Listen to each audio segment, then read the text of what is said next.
So we would be deriving the Rydberg formula for the spectrum of hydrogen-like atoms. Okay, so that is the object of this class, and we would make the same assumptions which were made by Bohr. Okay, so we will be assuming the Bohr's atomic model. So what is the speciality of Bohr's atomic model? We have already discussed in the previous class. Bohr's atomic model assumes that the electrons can only exist in these discrete orbits. They cannot go on and take any energy that they want. They can only take on the energy and essentially the orbits which have the energy given by this formula, and the formula is minus HCr divided by n. So that is where n is an integer. Okay, so this n is squared. Okay, so this n is an integer.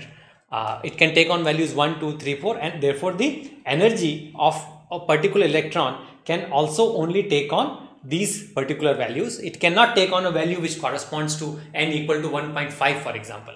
It can take on the energy corresponding to n only being an integer, n 1, 2, 3, 4. H is the Planck's constant, C is the speed of light, R is a constant which is known as the Rydberg constant. It's an empirical constant, which means that it has been derived based on experiments, and the value of this constant is 1.097 into 10 raised to power 7. Okay, 10 raised to power 7 per meter.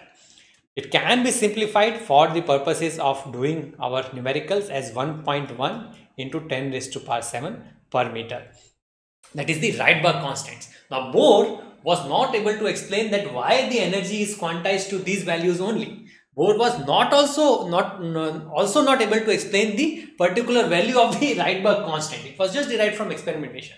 Later on, Schrödinger, Erwin Schrödinger, he came along and using his quantum mechanical picture, using the quantum mechanical picture of the atomic model, Schrödinger was able to explain all of these things which were not completely explained by Bohr. But at this level, we are only concerned about the Bohr's atomic model and how we can use it to derive these particular wavelength values. That is what we are interested in. So thankfully, we don't even have to go there. But we have to understand that these energies are the energies of the electron when it is revolving around in an atom, hydrogen-like atom. Okay. So with that basic assumption, let us now derive the Rydberg formula for understanding, for finding out the particular wavelengths in the hydrogen spectrum.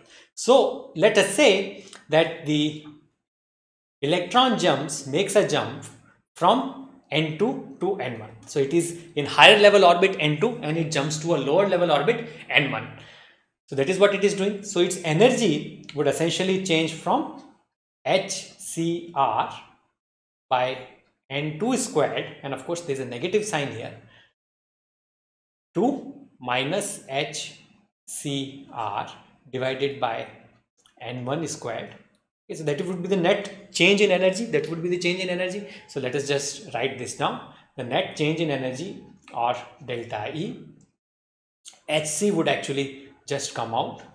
So SCR would just come out, and then we would write the final energy value. So the final initial energy value is this one. So that is what we will write first, minus 1 by N2 squared minus the final energy value, N1 squared. Okay. So this would come out to be HCr into, this becomes minus plus 1 by N1 squared, which is the lower orbital or the final orbital where it goes, minus the orbit from which it actually started. So that is the higher orbit. Okay, so notice the signs here. Okay, very, very important. Now this energy is emitted as the energy of the photon. So we know what the energy of the photon is. We have explained this in a separate class, and that is equal to hc by lambda. Okay, so hc and hc, h is the Planck's constant, they cancel, and what do we have here? We have our famous Rydberg equation, 1 by r, which is equal to 1 by lambda is equal to r into 1 by n1 squared minus 1 by n2 squared. So that is the formula that we need to remember. Very, very important formula, and we will solve some numerical based on this formula again. Okay, so I will write it again clearly because it's so very important. So you can also write it with me.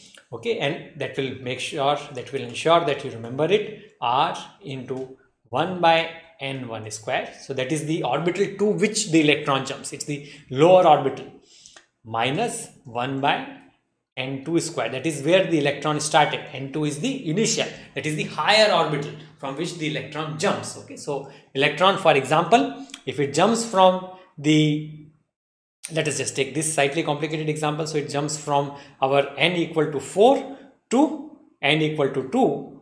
It jumps from here to here, and then I use this formula. I would use the n1 as 2 and my n2 will be equal to 4. Okay, and if I plug that in, I have the value of Rydberg constant. I showed it already. I can find the 1 by lambda. Essentially, I can find the wavelength.